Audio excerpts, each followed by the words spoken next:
রাকিব রে কইছে আমার টাকাটি ফেরত দিতে। এই যে এদিকে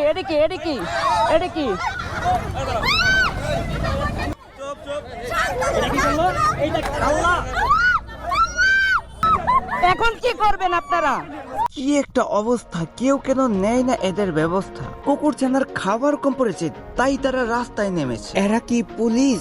এদেরকে একটু পর দেখছি, উকিল আসার পর হিসেব নিকাশ করছি। আমিও তোমাদের মতো একমত। ইয়াসিনের বউ হাজারও খারাপ, তাই বলে সে তো কখনো গায়ে হাত তোলেনি। তাহলে আমাদের বাংলাদেশের 1 নাম্বার ইউটিউবারের টিম এটা কি কাজ করলো? তাই বলে শেষমেশ গায়ে হাত তুললো? তোমরাই সর্বপ্রথম গায়ে হাত তুলেছো। এটি তোমরা জঘন্যতম কাজ করেছো। আগে আমি শুধু বলতাম ইয়াসিন খারাপ, কখনোই বলিনি ভালো। মিথিলা আপু অনেক চালাক, আইডিয়া নিতে হয়নি কারো। এখন ঘটনার পর মনে হচ্ছে রাকিব হোসেন টিম বেরি চোদনা, ভিউজ কামিয়ে নিচ্ছে ঠিকই, কিন্তু আমরা অডিয়েন্স অনেক মদনা। এদেরকে আজ অনেক শক্ত করে ধরতে হবে, ছাড়া যাবে না এদের হাত। ততক্ষণ খেলতে হবে যতক্ষণ শেষ হবে না রাত। Que eu gosto de dotar. Hey guys, আসসালামু আলাইকুম। This is Mehedi the roaster. Welcome to sometime. কেমন আছো তোমরা? বরাবরের মতো আরো একটি নতুন ভিডিও নিয়ে হাজির হয়ে গেলাম আমরা। কিছুদিন আগে দেখলাম রাকিব আর ইয়াসিনের মধ্যে কিছু সাধারণ দ্বন্দ্ব ছিল, যেটা ছিল অনলাইনের মাধ্যমে। কিন্তু তাদের দ্বন্দ্ব এখন অন্য লেভেলে চলে গেছে। কে কাকে মেরেছে, কে কাউকে বেশি মেরেছে তা নিয়ে হবে কথা। আগে চলো শুনে আসি ওইখানে মারামারিতে কে কে অংশগ্রহণ করেছিল, এটাও শুনবো কে কে কোথায় তাকে মেরেছিল। আসছিল হচ্ছে অন্তরার ফ্যামিলির সবাই, শুধু অন্তরা ছিল না। অন্তরা মেবি রাকিবের বাসায় ছিল, এর কারণে ও আসেনি।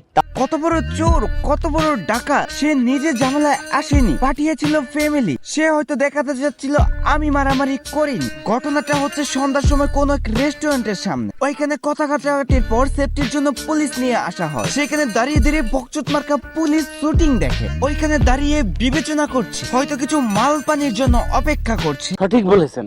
তাহলে এখানে পুলিশ এনে কি লাভ হলো? রাকিব বস্তি টিম কত বড় কলিজা হলে পুলিশকে সামনে রেখে এমন একটি ঘটনা ঘটালো। এদের আমরা সুস্থ বিচার চাই। একজন ছিল অপরিচিত, যে পরিচয় দিচ্ছে অন্তরার বান্ধবী। এটা মিথিলা আমাদেরকে কে শোনালো? অপরিচিত? তাহলে আমরা এতটুকু আজ করতে পারি, এটি ছিল সম্পূর্ণ প্ল্যান করা গাড়ি। চলবে ঠিকই, কেউই বুঝবে না, মারবে ঠিকই, কেউ খুঁজবে না। ফ্যান বেস বলে চালিয়ে দিবে, অপরিচিত বলে ক্রেডিট দিবে।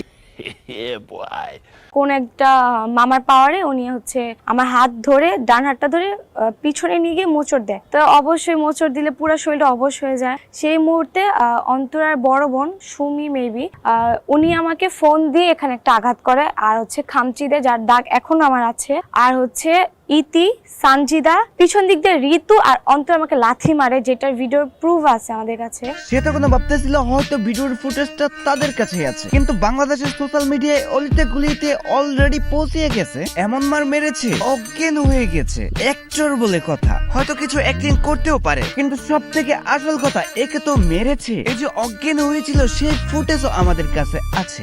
এটা কি করলো ভাইয়া? এটা কি করলো ভাই? এই যে এটা কি করলো? আল্লাহ!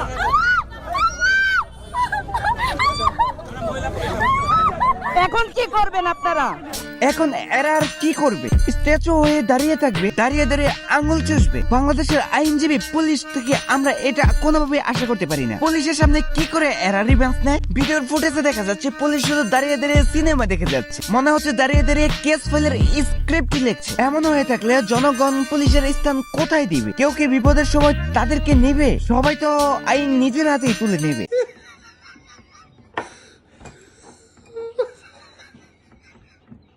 আর রাকিব হোসেন বস্তি মার্কা টিম এটা কি করলো? বস্তির স্থান সবসময় বস্তিতেই থাকে। আগে তারা সোশ্যাল মিডিয়াতে চুলাচুলি করত, এখন তারা রিভেঞ্জ নেওয়ার জন্য রাস্তায় নেমে চলে আসলো। এটা কেমন শিক্ষার পরীক্ষা দিল? এরা পারিবারিক ভাবে ঝামেলা মিটিয়ে ফেলতো। কথা আছে ব্যবহারই বংশের পরিচয়, যার পরিণতিতে সম্মান ক্ষয় হয়। আমি জানি মিথিলা অনেক খারাপ, তারপরেও তো এখন পর্যন্ত গায়ে হাত তোলেনি। বস্তির টিম ভাতে মারতে পারে নাই তাই হাতে মারতে আসছে, দিনে পারে না তাই রাতে আসছে। তার হেটার্সরা বলবে শুল্লুকে খাই মল্লুক, ইংরেজে খাই দেশ। রাকিব টিম মিথিলাকে মেরে করলো সে।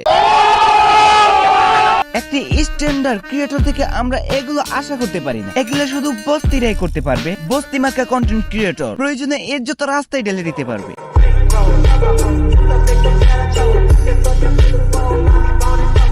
হ্যাঁ গাইস, এই ছিল আমাদের ছোট্ট ভিডিও। এদেরকে নিয়ে আমার আর মন্তব্য করার কিচ্ছু নেই, পাবলিক যা ইচ্ছে তাই বলুক। ভিডিওটি ভালো লেগে থাকলে লাইক করে দিও, যারা আমার চ্যানেলটি এখনো সাবস্ক্রাইব করেনি সাবস্ক্রাইব করে দিও, কিছু ভুল হয়ে থাকলে ক্ষমা করে দিও। সকলে আমার ভালোবাসা নিও। আল্লাহ হাফেজ।